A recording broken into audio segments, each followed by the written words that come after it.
중국 전기차 기업들도 작년에 되게 많이 상승을 했거든요. 성장성의 그 여지가 보인다고 생각을 하고요. 사실 테슬라 물리신 분들 엄청 많거든요. 네. 테슬라의 독주도 앞으로 쉽지 않을 것이다. 전기차 업체들 중에 투자를 해야 한다고 하면 30배, 40배, 50배 뭐 이런 건 아무것도 아니기 때문에.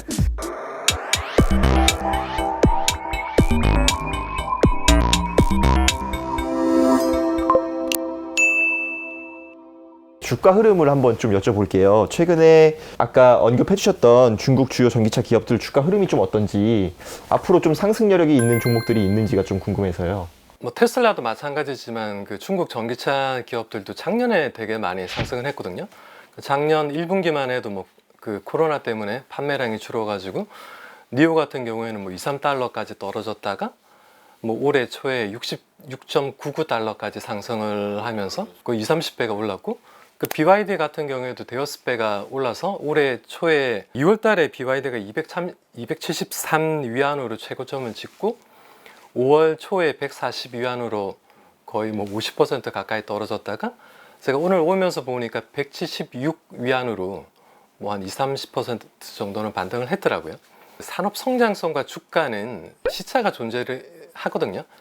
그래서 주가가 좀 빨리 갔다가 또 빨리 떨어지고 그러는데, 어쨌든 그 BYD 주가 같은 경우에는 좀 뭐 상승을 했다가 약간 조정을 받고 어느 정도 이제 바닥을 확인하고 뭐 산업 성장에 따라서 좀 성장성의 그 여지가 보인다고 생각을 하고요. 그리고 아까도 말씀드린 것처럼 그 차량용 반도체 자회사를 또 뭐 상장시키고 그럴 계획을 가지고 있기 때문에 그런 것도 좀 긍정적으로 작용을 할 수 있다고 생각을 합니다. 그리고 니오 같은 경우에는 그 중국 전기차 3인방인 니오, 샤오펑, 그리고 리오도 세계 업체인데 그 중에서도 니오가 대표 업체인데 1월 초에 뭐 66.99달러까지 갔다가 여기도 어제 보니까 36달러 정도로 한 거의 반토막 비슷하게 났는데, 그러니까 시총이 한 우리 돈으로 50조 원 정도 되거든요.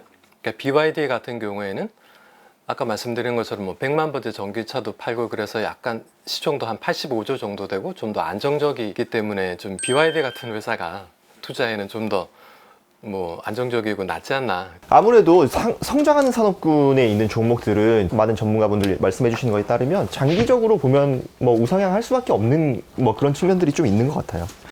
교수님께 한번 질문 드려볼게요. 네. 이거 좀 재밌는 질문인데, 사실 테슬라 물리신 분들 엄청 많거든요. 네. 예, 연초만 해도 흐름이 좀 나쁘지 않았는데 최근에 계속 지지부진 조금씩 떨어지다가 지금 보합권인데, 예전에 제가 교수님 저희가 3월 달에 한번 만나 뵀을 때 테슬라가 장기적으로 조금 힘을 못 쓸 것 같다고 예언을 해주셨는데 네. 그게 들어맞았어요. 앞으로 좀 네, 올 연말까지 아니면 내년까지 계속 이럴지 아니면 한번 기회가 있을지 뭐 좀 어떻게 생각하시는지. 이렇게 질문하시니까 걱정이 됩니다. 네. 근데 이제 테슬라 하게 되면은 뭐 앨런 머스크가 여러 가지 이제 요새 이 얘기를 하는데 상당히 문제가 돼 있지 않습니까? 암호화폐 문제 때문에. 근데 이제 가장 중요한 것이 테슬라가 아직도 이 전기차 혁신의 아이콘인 건 사실입니다. 그리고 자동차 메이커가 아닌데 자동차를 만들어서 아직도 좀 나사 빠진 게 좀 있어요. 실제 자동차 전문 평가를 보게 되면 굉장히 문제가 많거든요. 근데 이제 OTA 같은 실시간 업데이트라든지 빅데이터를 활용한다든지 이런 것들은 혁신이거든요. 그렇죠. 움직이는 가전 제품을 만든 거기 때문에 바퀴 달린 휴대폰이라고 보셔도 좋을 것 같습니다. 근데 문제는 예전에 그 혁신의 아이콘이 글로벌 자동차 제작사나 다른 기업에 비해서 한 두 단계는 앞서갔었어요. 굉장히 격차가 있었답니다. 남들이 안 하던 걸 했으니까 그렇죠. 뭔가 앞서 그건 있었죠. 이제 따라가기 힘들 정도로 굉장히 잘했다. 근데 이제 흑자가 2019년부터 나기 시작을 했거든요. 주가를 보게 되면은 뭐 글로벌 자동차 제작사 1위부터 4위, 5위까지 합친 거하고 똑같다 이렇게 나올 정도였는데 사실 거품이 너무 많았어요. 그건 앨런 머스크도 본인도 거품이 많다라고 본인도 걱정할 정도였으니까요. 그러니까요. 네, 그래서 사실 지금은 실용적으로 좀 안정화되는 거 아닌가, 이제 거품이 좀 빠지기 시작한 거 아닌가라는 부분도 있고, 가장 중요한 것은 글로벌 자동차 제작사가 전기차가 미풍이 아니라 화두라는 것도 알기 때문에 몇 년 전부터 본격화했다는 겁니다. 다시 말하면은 글로벌 자동차 제작사가 움직이기 시작을 하니까 얘기가 틀려지는 거거든요. 올해만 하더라도 현대차 그룹에서 이 전기차 전용 플랫폼이 이 GMP를 통해서 아이오닉 5나 EV6가 나오고 후반기에 제네시스 전기차 등 25개 이상이 나올 예정인데, 이 모델을 보게 되면 완성도가 굉장히 높습니다. 이거 아직 시장에 제대로 공급을 못해서 그렇지.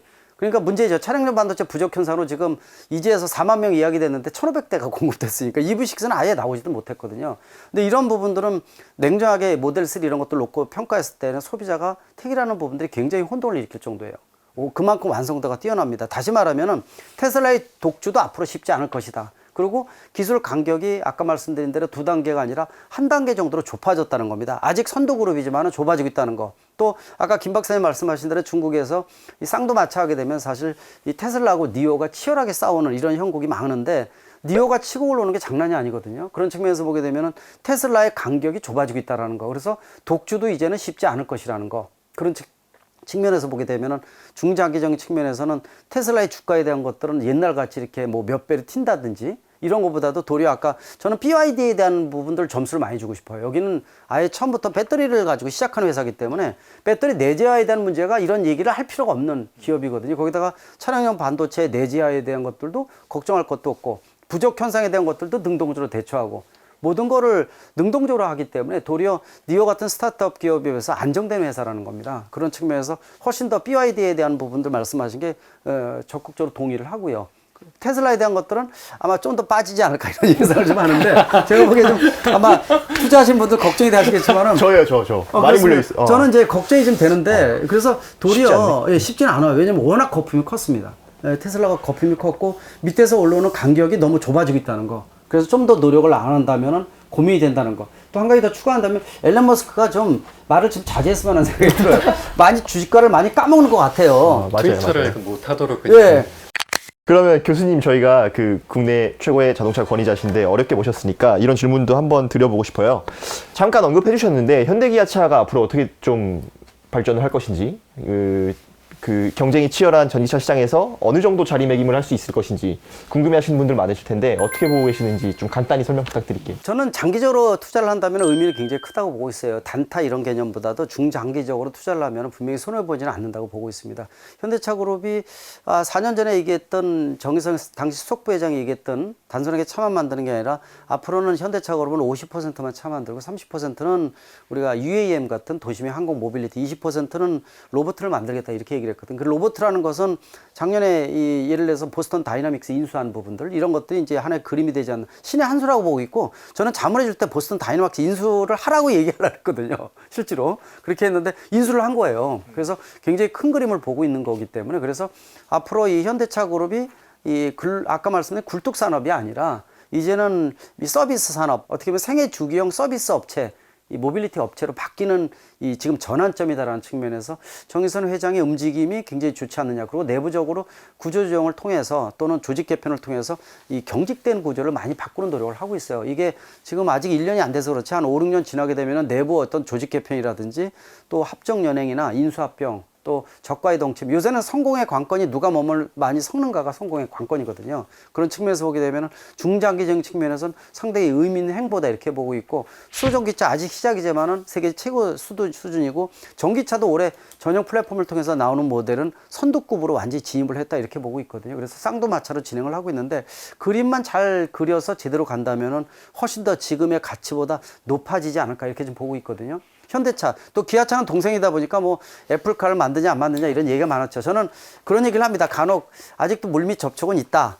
그리고 언제든지 몇 달 이내에 갑자기 수면 위로 올라와서 정격 발표할 가능성이 있다라는 얘기를 하고 있는데 충분히 있습니다. 왜냐하면은 제가 여러 가지 분석을 하는데 기아차만큼 애플카의 입맛에 맞는 기업이 없어요. 근데 이제 애플이 중요한 것은 옛날 폭스콘하고 협약 맺었던 어떤 주정관계의 협약서가 아니라 좀 더 동등관계 기술을 공유한다든지 또 사가 벌레 먹은 로고가 붙게 되면은 메이드 바이 기아를 같이 병기를 해준다든지 이런 그림들이 아마 협약 조건에서 굉장히 중요한 부분이 아닐까. 그것만 된다면은 전격적으로 올라오게 되면 굉장히 무서운 모델이 되지 않을까라는 측면에서 앞으로 요새는 하루 자는 것이 무서워요. 내일 어떤 뉴스가 터질지 모를 정도로 변화가 크다 보니까 이것도 지금 잘 몰랐던 건데 떨어지는 거거든요. 그러니까 굉장히 중요한 부분이 아닐까 이렇게 보고 있습니다. 그러면 저희가 마지막으로 위원님이랑 교수님께 공통적으로 한번 질문 드려보고 대답을 한번 마칠게요. 교수님도 그렇고 위원님도 그렇고 돈이 지금 현금이 누가 한 1억 원씩 줬다. 전기차 업체들 중에 투자를 해야 한다고 하면 어디 사실 건지 한번 위원님부터 한번 말씀해 주세요. 제가 그 질문을 생각을 하면서 오늘 아침에 안 그래도 오면서 BYD를 한번 사볼까 생각까지 했었거든요.